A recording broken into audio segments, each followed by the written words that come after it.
Most commercial livestock feed contains soybeans and corn. Every now and then you get lucky enough to have an extra ingredient like oats or buckwheat, but those are usually just used to increase the overall weight of the bags you're buying.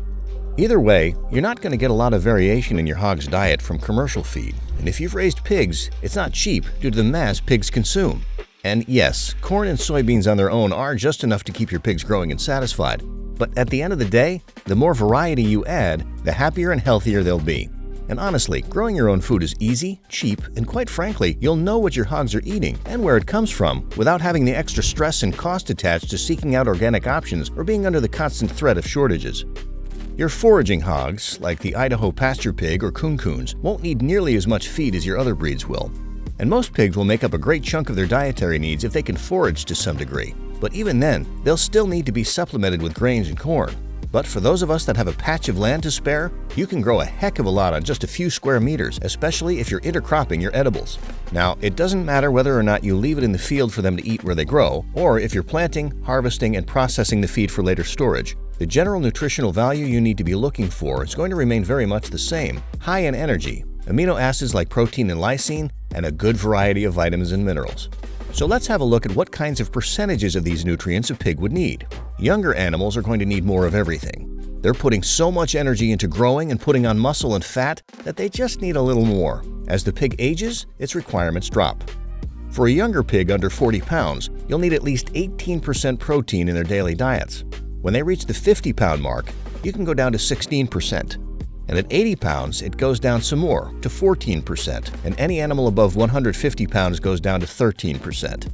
Pregnant or nursing sows would also need a little more than her weight would usually require, but this is very dependent on the species and how large her litters usually are. Then there's lysine to consider. Lysine is a micronutrient that every living thing needs. Without it, we can't convert protein into a usable substance, and pigs are no different. They need it just as much as we do. They don't need more than 1.5% of it as part of their daily nutritional needs. The problem lies in the fact that lysine is mostly found in animal products, and not a lot of what you can grow has any of it at all. You can supplement with milk and eggs to give them that very essential nutrient, but it's not feasible to feed them solely on dairy and eggs, now is it? Luckily, there are quite a few crops out there that has plenty of lysine. You just need to know where to look. Let's start with the most popular crops to grow for your pigs, besides corn and soybeans, and move our way down to some lesser-known but highly nutritious food options. Rye is one of those crops that can grow just about anywhere. They'll do fine in poor soil conditions, they can be heavily oversown, and they don't need much care from you other than some water every now and then. If your pigs are left to forage and the rye is too tall for them to reach, they'll just trample the stalks down to get to the grains on top. Or you can remove the seed head for later storage and feed the stems to them as is. Rye isn't a perfect grain. It carries only around 10% protein, but it has a very high starch content, which translates to 62% pure energy. Given that rye isn't quite as tasty as the other options on the table, its best use is to bulk up your food stores and to use it mainly as a very good way for your pigs to build fat and muscle. Planting clover will require virtually zero effort on your part, and it's the cover crop that will have the highest amount of proteins and minerals out there for you. There are many species to choose from, all varying in their nutritional makeup. Any of them will be at the higher end of quality when it comes to animal feed. At the very least, you can get 17% of protein, and at the high end of the scale, 33%. It's low in lignin and fiber, and the high crude protein it contains does decrease as the plant ages. White and red clover are the best middleman options. They grow incredibly quickly, both are cold hardy, and they can be oversown to the extreme. Clover also gives you the dual purpose of having a ground cover laid down when a field would otherwise lay fallow. When the season finally allows you to plant something else, the clover becomes a high-protein pig food when you pull it out. Pregnant sows will seek out white clover, even when they're given the option between old pig favorites like legumes and alfalfa. And some studies suggest that pigs who are left to forage almost entirely on ladino clover with only minimal grain supplementation gain more weight than pigs reared on alfalfa do. Speaking of alfalfa, there's a reason that it's one of the most common livestock feeds to get for just about any farm animal. Alfalfa has just a little more protein than soybeans do, and it's more nutritionally dense in minerals like calcium, cobalt, iron, potassium, and magnesium. Then there's its high amount of vitamin A, which is utterly necessary for growth, vision, and skin health. But alpha is rather low in energy. That's where high carbohydrate crops like rye, oats, and corn come in as a good high-calorie addition. Even horses, with their sensitive digestive tracts, love alfalfa. There is virtually no animal on your farm that won't eat it. It's just one of those good all-around crops that's got enough nourishment in it to feed every corner of your land. You can grow a lot of alfalfa on a small plot. It's drought and pest resistant, and it's perennial. This means that one patch can be harvested and left to regrow over and over again. It's also the best option for those that live in deserts and hot and dry environments. And while it's perfectly suitable for fresh eating and as hay, you'll get a lot further by pelleting it for later use. This will allow you to add other grains and grasses you have growing on your property to the mix for that extra energy that the alfalfa lacks. Buckwheat is mostly viewed as an additional grain to increase feed more than it's looked at for its nutritional value. And what a shame! You'll get a decent amount of protein, anywhere from 10 to 16%. But it's the lysine percentage that makes it so valuable to you. Depending on how young the plant is, the stalks alone will account for 5.7%, and the grain heads will account for 8 to 9%. Buckwheat grows so incredibly fast that it would be easier to let it just grow out to give you that precious 3% extra. From planting to harvest, buckwheat only needs 2.5 months to mature. They intercrop well with cowpeas, sunflowers, and rye, and it's just about the easiest crop to grow on our list. You can get a heck of a lot for very little space. And pigs will be happy to eat it in any form, fresh, hay, chipped, or pelleted. And if you're clearing out the field for fresh sowing, they'll be perfectly content to munch on the roots too. But buckwheat comes with a warning label. It produces a compound called phagopyrins. This causes skin photosensitivity in lighter-skinned animals. It won't be a big problem for a light-skinned pig to have it on occasion, but it can't make up more than 10% of their feed. Pigs with more pigmentation shouldn't give you any worries unless you feed them more than 60% of their overall feed with buckwheat. Sunflowers are one of the major sources of food in almost every animal feed product. Our agricultural setup would literally collapse without sunflower production, higher than any other material on our list in protein. It's got 30% of it. It's got plenty of oils, minerals, vitamins, and micronutrients. And most of the time, only 20% of the plant is actually used, when in reality the whole thing is edible: roots, leaves, stems, and seed heads. Sunflowers are so easy to grow. They're drought-resistant, they don't mind being planted in close proximity or alongside other plants, and quite frankly, you'd be losing out if you weren't making use of this readily available and low-effort food source. Next up is corn, and we're not talking about the cobs. Yes, those are very high in energy and nutrients, and are one of the pig's favorite foods to eat. We're actually referring to the stalks and leaves. The corn kernels that are put into commercial feed don't contain all that much lysine, but the rest of the plant does, 7% of it.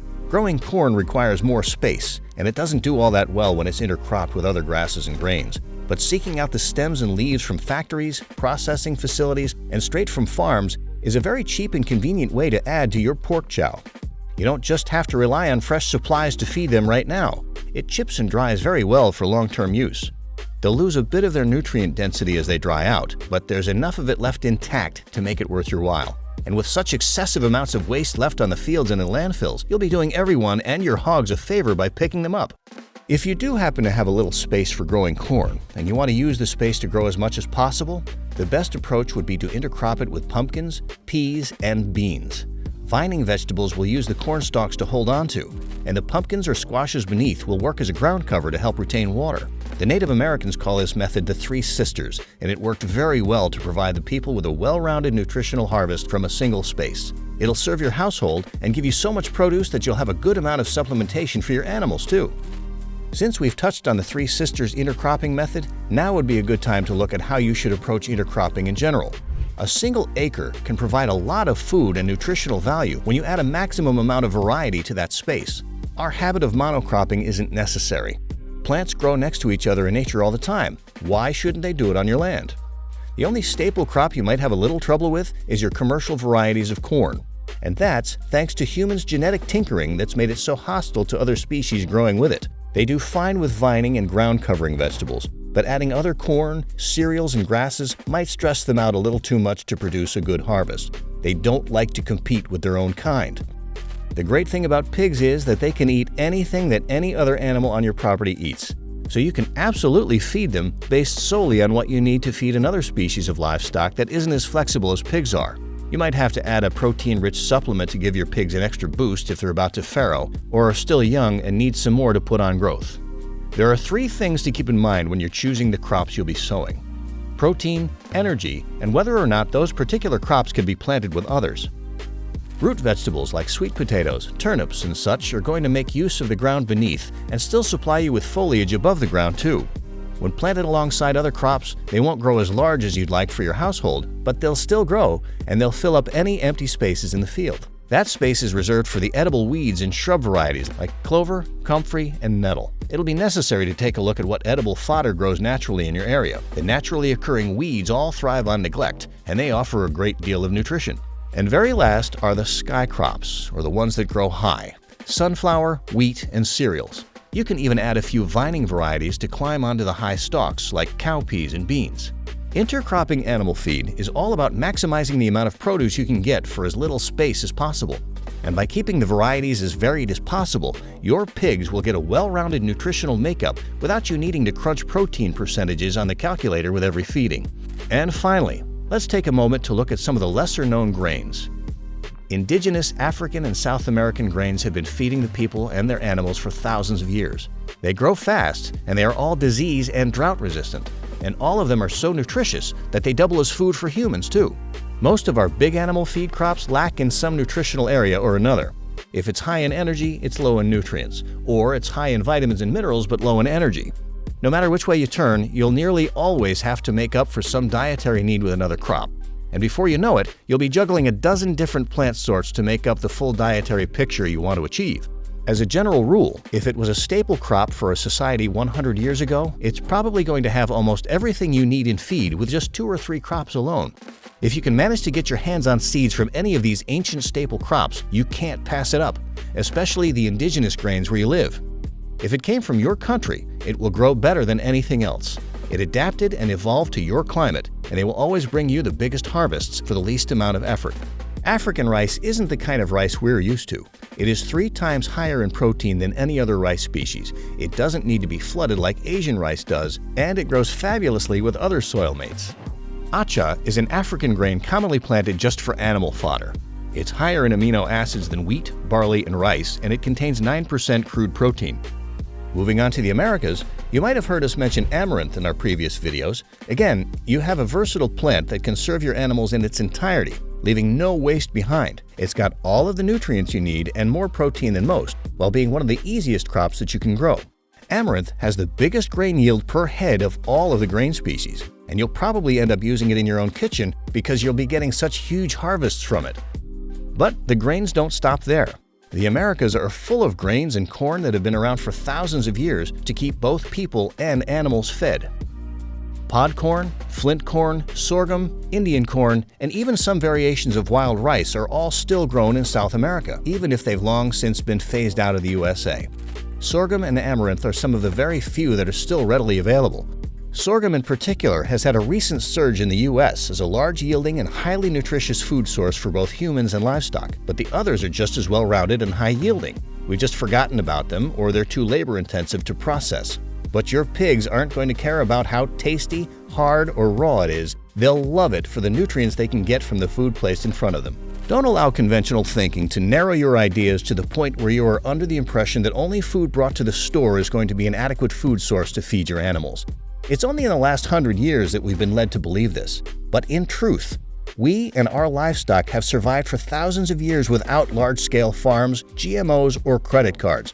So why on earth do we suddenly need to resort to these mass consumption practices now? If you have the space to grow, for the love of your healthy animals and yourself, do it. There is no limit to what your land can provide for you. There's an old saying in the south of Africa, if the children and the animals are not wailing, then their bellies are full. Only then does the keeper of the land rest, because the fields have provided everything a calm heart needs to sleep. We hope this video gave you all of the encouragement you needed to take those crucial steps to become self-sufficient. And while you're planning the next season's field crops and selecting your seeds, why don't you let us know what your plans are for feeding your hogs from your own soil in the comments below. Or have a look at some of our other videos on your screen right now. Until next time, keep learning, keep growing, and never underestimate the power of the ground beneath your feet. Cheers!